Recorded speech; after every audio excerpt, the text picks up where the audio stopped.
Roommates, Memoirs of a Hairless Ape by TGWeaver and Pokemaniacal. Chapter 5. Relax. For a relatively pleasant, even if chilly, morning, you're not really seeing many residents out and about in the complex as you walk back to your building. That's not to say the place is necessarily dead. There are plenty of vehicles and other signs of occupancy. Rather, the tenants just seem to be minding their own business. This has the unfortunate side effect of rendering your fact-finding mission largely bust, since your only other option for information would be to visit the front office and speak with the landlord. And while he wasn't exactly what you'd call rude, he also doesn't strike you as being particularly interested in idle chit-chat. The feeling's at least mutual, and thus you resolve to have only as much contact with him as absolutely necessary. At least the trip wasn't completely pointless. Bonbon was nice enough, if not slightly weird and more than a touch clingy. Foxy was interesting. You wonder just what might have happened to him to leave the poor guy in such a state. Bonbon did mention something about him being hit by a car, but for all you know, that might just be the least of it with him. As you arrive once more at 87B, you pause halfway through turning the key in the lock, a thought beginning to take root in your head. Bonnie's extremely neurotic. Chica's severely maimed. You're not sure what Freddy's deal is, except that it's serious, and the less said about Mangle, the better. Bonbon's sociable enough, her single worst offence being terminally cheerful, though she does have something of an overt infatuation with the idea of humans, which raises plenty of its own questions. Foxy's got too many problems to count, and you've only known him for less than 5 minutes. As far as severe injuries and or mental disorders go, you're at least 5 or 6 so far. Harsh as this may sound, you can't help wondering whether you've moved into a low-rent housing or an insane asylum. Hell, even the landlord seems kind of kooky. You throw the door open, hang your coat on a nearby wall rack, and lock up behind yourself. Walking inside the apartment, you spot Mangle out in the common area on the couch, covered in a blanket and talking with Freddy, though the bear doesn't seem to have anything to say in response. Welcome back, Bonnie. Mangle croons. You furrow your brow, looking to see if Bonnie's nearby. She's not. No, it's just me, Mike. You reply warily, but the fox is already back to talking to Freddy. At Freddy. Whatever. You stand awkwardly in the foyer for a minute, but it soon becomes clear that they have their own discussion going on, however one-sided, and you know better than to try inserting yourself into it. Looking around the room for anything resembling a source of entertainment, you spot a small bookcase beside the TV set, stuffed full of paperbacks. You grab the first book that looks even remotely interesting and head to your room. Mind if I borrow this? You throw over your shoulder on your way back to your room, not even bothering to wait for a reply. Carrying your book up to the top of the bunk bed, you flop onto your stomach, propping yourself up on your pillow. You flip the novel open and begin attempting to engross yourself in it. After trying and failing to get invested in the story, you realise you're just skimming the same pages over and over again without actually absorbing any of the information printed upon them. Eventually, you just toss the book onto the desk out of frustration. The sound of repeated thumping overhead causes all the hair on your neck to bristle before you realise it's probably just Mangle, moving through the vents. Just your new roommate crawling through the vents like some sci-fi horror. Why can't I seem to relax? You mumble aloud. Relax. You need to just relax. You yawn. Even though you slept heavily this morning, you're bored and, if you're honest with yourself, more than a little bit melancholy. It's not your fault you're here. You haven't done anything wrong. Turning your head away from the window, you glumly resolve that you'll just rest your eyes for a few minutes. That's it. Just relax.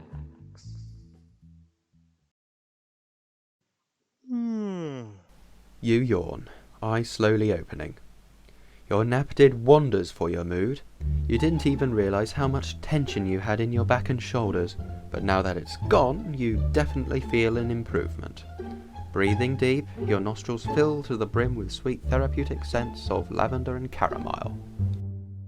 It's much chillier now than it was when you laid down. Sleepily rubbing your forearms, you notice your skin feels soft to the touch, almost buttery smooth. Just yesterday you were borderline chafing while walking around outside.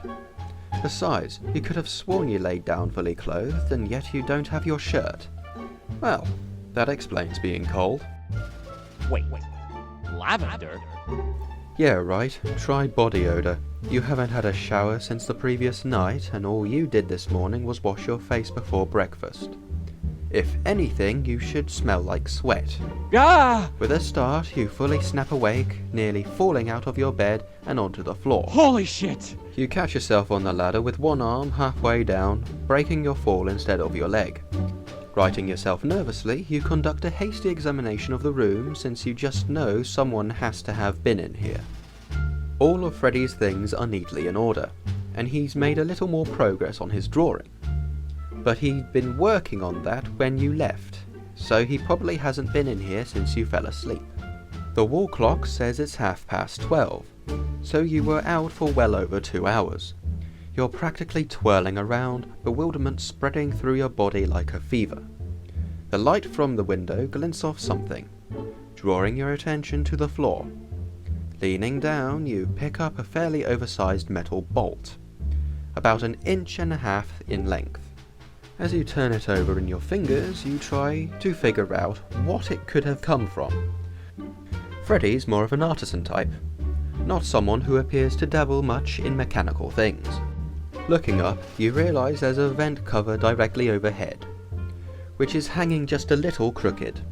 No wonder. The vent cover would need all 4 bolts to keep it firmly in place. Sloppy mangle. You growl as you put 2 and 2 together.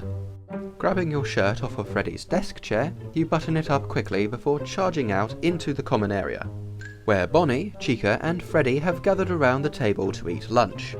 Hey, Mike. Chica says with a wave and a mouthful of salad. We just got back a while ago while you were asleep. I bet you must be hungry after that power nap, huh? I'm good, thanks. You snap in spite of the delicious smell of fresh food. Bonnie shrinks back a little in her chair, and even Chica seems taken aback by your harshness. Everything okay, Mike? Chica asks warily. You don't seem yourself. You resist questioning how she could possibly know what yourself is just after a day of knowing you, but you bite your tongue. Where's Mangle? You ask pointedly. Your audibly growling stomach outs your previous lie. Stiffening, Chica looks you square in the eye. Oh boy, I was afraid of this. Let me guess. Some of your underwear has gone missing? What? No, at least I don't think so. Damn it. Now I'm going to be up all night wondering about that too. Running your hands through your hair, you gesticulate angrily as you continue speaking. Just now I woke up half naked, covered in some kind of fruity lotion or something, and guess what? The vent cover was hanging loose in our room. Small wonder who was in there. Chica leans forward, paying rapt attention. Uh-huh. She prompts, apparently waiting for you to continue the story. You're flabbergasted. You look to Bonnie to see if she gets what you're talking about, but she's already halfway under the table. All you can see of her are her ears and little tuft of blue fur as she quivers. Freddy dear, I assure you I did nothing untoward. Mangle announces from overhead, poking out of the vent. Ah! You sputter. Mangle, so you were in our room. Chica sneaks a glance upward at Mangle. Mangle, he seems really upset. And Mike, can you calm down a bit? You're scaring Bonnie. Deep breaths. Mangle gasps, turning to Freddy. Sweetheart, please. You know I'd never do anything to hurt Freddy or any of you. Isn't that right, Mike? Freddy sips his tea with one paw, extending a platter of finger sandwiches to you with his other. Servez-vous, he says, waving the plate a little under your nose. Well, just one won't hurt. You snatch it off the tray, cramming it in your mouth while still trying to look stern. Chica turns a little in her seat as Mangle reaches down and begins rubbing her shoulders. Now then, darling, please tell us what ails you. Mangle insists. Is it? Oh, okay, so I'm the only one here that sees something wrong with this. You glance around the room at the others, all of whom look either bewildered or nonplussed. Alright, sure. Blame the new guy. You're being obtuse, Foxy. Mangle chides. If I've wronged you in some personal way, please speak up. Closing your eyes, you draw a deep breath. Mangle, were you in my room earlier? I was, on honest business, I assure you. Mangle replies, matter-of-factly. Well, does your honest business involve you touching me inappropriately while you were in there? You reply, folding your arms. Bonnie shrieks, springing up from under the table. Mangle! She practically screams. What did he say about that? Mangle sharply intakes air, growling at you with a feral snarl. On my honour, I would never do such a thing. I'm appalled you'd even suggested I'd just violate you whilst you slumbered, at the peak of your vulnerability no less. My goodness, I can't believe your lack of shame. You raise your hands, backpedaling. Whoa, no, that's not what I meant. You clarify. Bonnie's still quivering, her teacup rattling in her paws as she sloshes its contents on the tablecloth. What did you mean, Mike? What is it? She howls. Down, Bon. Chica says, patting Bonnie's shoulder. Easy. Look, Mangle, did you break into my room and massage me? You blurt out. That's what he's mad about? Mangle asks, exchanging funny looks with Chica. You looked so exhausted and stressed out. I just wanted to help you relax. You realise you're going to come out of this the bad guy no matter which way you approach it. Rubbing the bridge of your nose, you carefully take a seat at the lunch table. Bonnie's breathing heavily, jerking her head back and forth from you to Mangle, as if she's daring one of you to make a move. Mike, you seem to have had it out for me ever since you walked in here. Now I realise I don't always make the best first impression, but how could you possibly think I'd have anything other than pure intentions? Mangle sniffs, clearly offended. Get your mind out of the gutter. Mangle, I appreciate the fact you're trying to make me welcome. I really do. I just don't really like being touched when I don't know about it, okay? I can't believe I'm having this conversation. We don't know each other nearly well enough for that. Just keep your paws to yourself and we'll be fine. Chica pats Mangle's paw with her own feathers. No more massages for Mike, Mangle. I know you meant well, and I think he does too, but clearly that's a no-no thing. Remember when we talked about Bonnie when she first moved in? With an overly dramatic sigh, Mangle shrugs, conceding defeat. Well, now that glorious moment is ruined, I suppose I'll take my lunch tray to my room. Your resolve weakens. No, please. Stay and have lunch with us. I'm sorry I overreacted. Mangle looks to you first, then Chica. See? It's fine. That's how we are here. Chica insists, grinning and nodding. We have problems, but we work them out. No need to go hostile. Bonnie, stop hyperventilating. Very well then, if you're sure. Mangle sniffs, dabbing an eye with Chica's napkin bib. Let's eat, shall we? After lunch, Chica pulls you aside to her room. Oh no, Chica, remember what we were just talking about at the table about being touched? You stammer as she drags you inside. Jeez, Mike, you really do have your mind in the gutter. How long has it been since your last pipe cleaning? She presses a feather to your lips as you blush. I'm kidding. You don't have to answer that. Wait here. Chica ducks into a closet, rummaging around for something. Between Mangle and her comments just now, you're so embarrassed that you're fighting the urge to bolt out of the room. Your cheeks are burning, but you already feel like you're on thin ice, so you shakily stand your ground. It hasn't been that long, has it? While you wait for her to re-emerge, you sneak a look around Chica's bedroom. It's arguably the most well-decorated room in the house so far, even if it's a little eclectic. Mardi Gras beads hang in heaps off of her nightstand lamp. Clothes are piled all over the floor, Posters of bands that probably haven't been popular in years adorn the walls. None of the furniture seems to match, most of the pieces either being obvious thrift store, yard sale finds, or whatever she could scrounge up when she moved in. Her bed's a little plain with just a headboard, but it does look rather comfortable with its bright linens and fluffy down pillows. Wonder if she stuffs the pillows with her own feathers. Or if that'd be too weird. Her dresser is covered in cute little knickknacks and photos, most of which seem to be of her, other friends, and occasionally Bonnie. Studying them, Chica looks confident in every single one.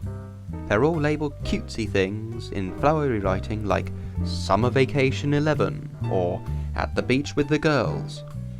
One photo frame is tilted face down, and out of prying curiosity you flip it up to see if it's a former boyfriend or something else of interest. It's a small photo, the kind taken with an old-fashioned instant camera. In the picture, Chica's dressed in the work shirt and jeans, and it's dated a few years prior. She's in what looks like an arcade or an amusement park, holding a tool chest. It's labelled First Day on the Job. Noticeably, she still has her beak. You blush a little as you examine it. She was quite attractive. Well, she still is, for a 6.5 foot tall chicken lady, of course. There's just something about the glow on her face. The eagerness in the way she's standing and looking at the camera, toes in her wings like she's ready to take on the whole world. You hear the door creak behind you. You quickly flip the photo face down again, turning to look up at her as she trots out with a large shopping bag in her arms. Sorry, I had Bonnie put things up and she felt the need to alphabetize my shoe rack. Anyway, Mike, I want you to understand something. What I'm about to tell you is serious business. Chica looks at you boldly in the eye as she thrusts the bag into your arms. We have a tradition in this household, Mike, and you're not going to be any exception. That's just how we do things. She narrows her eyes at you. Drawing close, you suddenly realize how much taller she is than you. You look more nervous than Bonnie does as you fumble with the bag, trying not to let her see that your knees are knocking. Alright. What might that, tradition be? Every Wednesday night, we have a pajama party. Ice cream, popcorn, carry-out food, bad movies, pedicures, the works, Mike. Chica pokes you in the chest, a smile playing on what's left of her lips. You don't get to skip out on pajama party night. It's huge with Bonnie. If you try, if you even think about bailing, the punishment is dishes for a month. You exhale visibly, fighting a smile of your own. Ah, well, that's a fate worse than death, to be sure. Damn right, Mike. Glad you could come around to our way of thinking. We picked these up for you today since you didn't have any of your own. After all, you need a uniform to stand in attendance. She flicks your shoulder. In proper attire for the pajama party? Bathroom detail for 1 week. I can tell this is serious business. Duly noted. You chuckle as you unwrap the bag. A 3-pack of soft-looking men's flannel pajamas greets you in the most wonderfully garish assortment of plaid patterns. You smile broadly. Man, they're even in my size and everything. So how'd you know I didn't have pajamas? Do I just look like the type? You ask, holding up one of the tops to your chest. Even not having been washed, it's still super soft. These are going to rock. Chica puffs up her chest proudly, strutting over to the door and clicking it open. That was the easy part. Mango looked through your luggage for an idea of your size and called us earlier today while you were asleep. Your left eye twitches ever so slightly as you slink out of the room after her. You're still smiling, but it's much more forced now. Thank you so much. You manage. Chica slaps you on the back with a grin. Anytime, Mike.